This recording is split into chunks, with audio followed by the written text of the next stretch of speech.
Mexico, Honduras, Bolivia. These are all countries where criminal organizations have dug their nails deep into the political sphere through the power of the illegal drug trade. But what if there was a country in Europe that was facing the same threat? What if a massive underground gang controlled the most significant drug flow into Europe through bribes, torture, and public killings? This is how an innocuous deal between two countries led to the birth of one of the largest criminal firms in the entire world. This is how the Mocro-Mafia has become the Netherlands' greatest security threat. Chapter 1. The Origins of the Mocro-Mafia. Understanding why the Mocro-Mafia problem is so pervasive in the Netherlands means understanding the history of the relationship between the two countries. In the 1960s, economic liberalization meant the countries of Western Europe were seeing significant growth in the post-war period. Much of the Netherlands had been destroyed by Germany during the Second World War, and over 2 decades later, the rebuilding was still underway. On the 14th of May 1969, Morocco and the Netherlands signed a bilateral agreement to allow Moroccan laborers to migrate to the Netherlands as guest workers. The idea was a sound one. This new cheap labor would help balance out the high demand for construction in the Netherlands, while the Moroccan immigrants would be receiving good pay in a new home. The Netherlands weren't the only country who saw this opportunity, however. Belgium had already signed a similar agreement with Morocco 5 years prior in 1964. This period of heavy migration meant a Moroccan diaspora quickly grew within the Netherlands. Soon, an entire community of people with connections to North Africa arose in the Netherlands, even though many were second-generation immigrants and just as Dutch as they were Moroccan. The presence of this community, in particular, is critical to the growth of the drug trade in places like Rotterdam. While the Dutch sought to rebuild their country, they were also interested in something more recreational: cannabis. By the 1970s, the Netherlands had loosened its laws regarding the possession and consumption of cannabis, meaning a significant demand for the drug grew within the country. Luckily for the Dutch, it just so happened that Morocco has a long history of growing hashish. In fact, the Rif region is the world's largest cultivating area of the plant. When the demand for cannabis rose, the guest workers contacted their families who had been growing the plant for years back home to take advantage of the need. These imports increased until an underbelly of drug trade formed in high-traffic ports such as Rotterdam or Amsterdam. The trade expanded into more than just cannabis. The highly lucrative cocaine business took off, and by 2003, the streets of the Netherlands' biggest cities were under the control of the Mocro-Mafia, an infamous group of drug dealers of Moroccan descent. Their activities are far from limited to drug trafficking. Money laundering, prostitution rings, and other illegal deeds all fall under the Mocro-Mafia's purview. The gang doesn't act alone. It collaborates with other European criminal organizations to expand its reach and influence.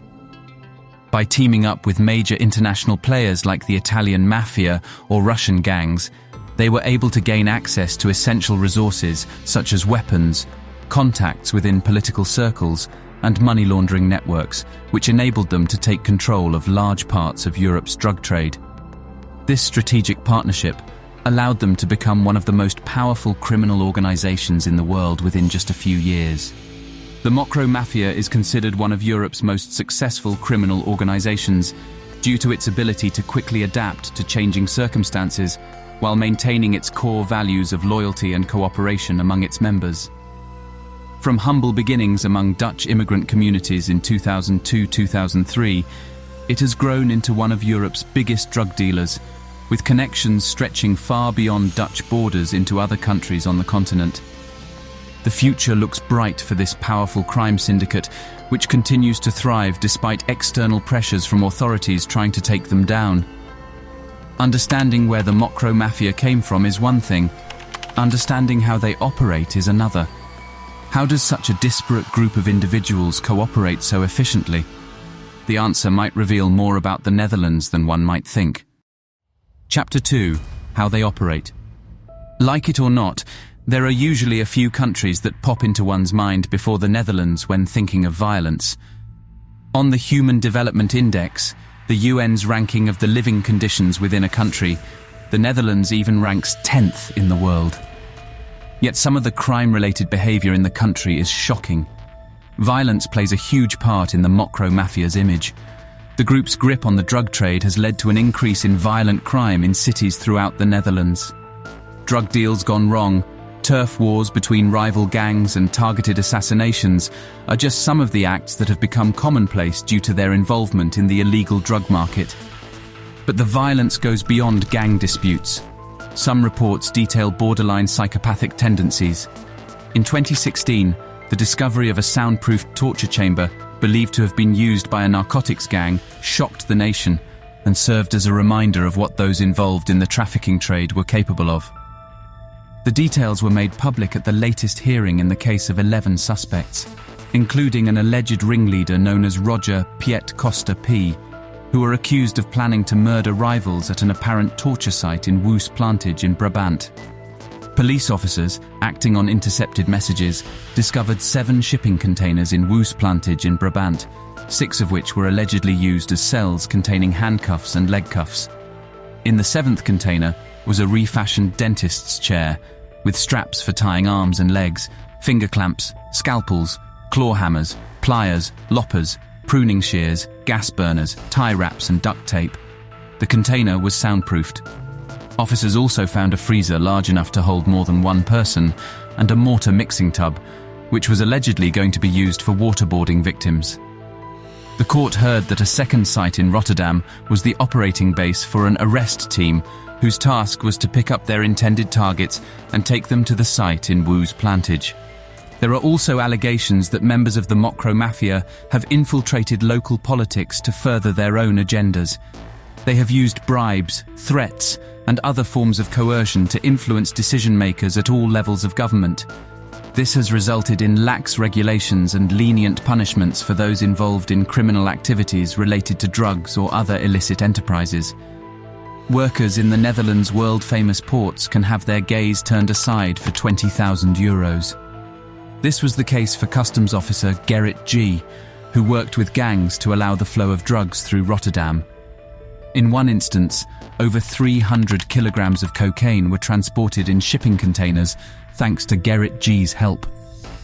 Gangsters paid Gerrit 7.5% of the value of all the illegal narcotics he allowed to pass through the harbour unchecked. He worked in the pre-arrival department, where containers are selected for screening. By taking his clients' deliveries out of the system, he guaranteed the consignment's safe passage into Europe. It's not entirely down to greed-filled corruption either. The lives of those who publicly stand against the Mocro-Mafia are at risk. The Marengo case is an ongoing trial of 17 high-profile Dutch-Moroccan criminals, with the cocaine kingpin Ridouan Taghi at its centre. Peter de Vries, an investigative journalist and crime reporter, who was supporting the Crown witness during the trial, spoke about the case on an RTL show in Amsterdam. When he stepped out onto the street after the recording, a gunman approached him and shot him dead in broad daylight. Not only that, the Crown witness's lawyer, Dirk Weersum, had already been killed 2 years earlier by individuals tied to the criminal organisation. The message was clear. It doesn't matter who you are, we can get you. So far is their reach that even the Dutch Prime Minister, Mark Rutte, had to be placed under heavy police protection due to fears for his safety shortly after the killing of Peter de Vries. The Mocro-Mafia has gained such a strong foothold in the Netherlands thanks to the liberal use of appalling violence, bribery, and threats. While high levels of violence usually plague drug trafficking, the killings in the Netherlands are unique across Europe in that even journalists and lawyers are targeted. Gangs having such power over everyday life might be expected in South American countries, but for a Western European state, the situation is alarming. That's precisely why Dutch authorities are hell-bent on ending this criminal organisation. But how can they stop something that has been growing to an astronomical size right under their noses for decades? Chapter 3. How can they be stopped? 80% of all drugs that flow into Europe are thought to go through Rotterdam and Antwerp. The Mocro-Mafia controls a staggering 33% of that cocaine smuggling. With such a high volume of narcotics flowing into the Benelux, The authorities have their work cut out for them if they want to put an end to this influx.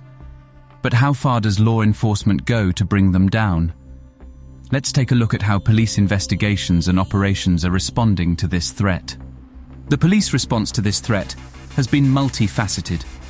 On the one hand, teams of investigators have been working tirelessly to piece together evidence from multiple sources to build up cases against members of the Mocro-Mafia. From wiretaps and surveillance footage to undercover operatives, there has been no shortage of resources devoted to this cause. However, despite their best efforts, it can still be difficult for prosecutors to prove beyond a reasonable doubt that someone is part of an organized crime syndicate.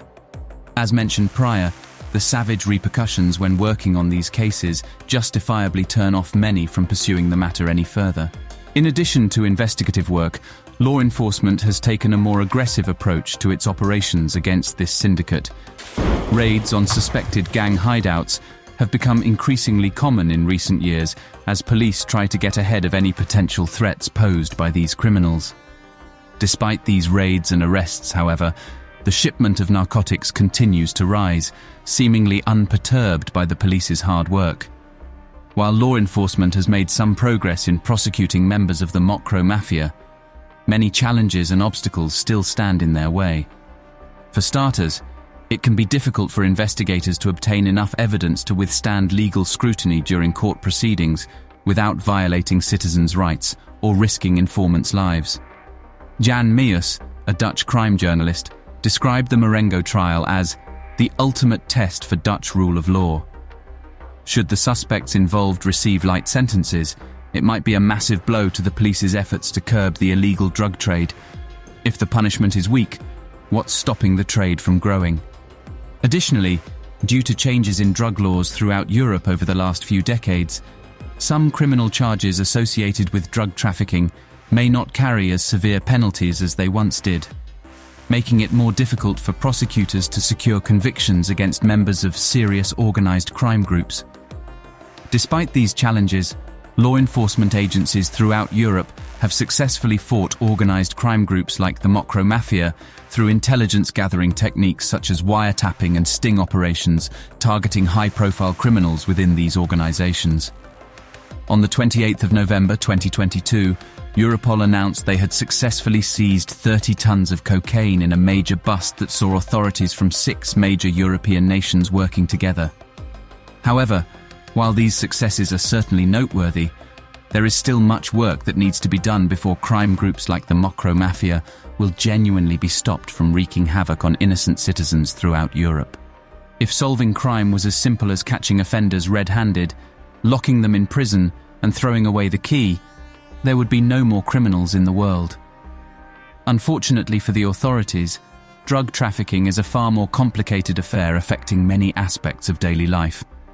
Tackling the issue means tackling poverty, corruption, gang violence, and so much more. The Mocro-Mafia sprouted out of a benevolent agreement between 2 countries in the post-war period. The organization uses threats, murder, and bribery to maintain its iron grip on the Dutch and European drug trade. Though the authorities have made progress in fighting the gang, its influence in Rotterdam and Amsterdam is still plain to see. What do you think? Is the Netherlands a narco-state? What do you think needs to be done to stop the Mocro-Mafia? Leave a comment with your thoughts below. Thank you for watching. If you enjoyed this video, like and subscribe to OCG TV for more content like this. Until next time.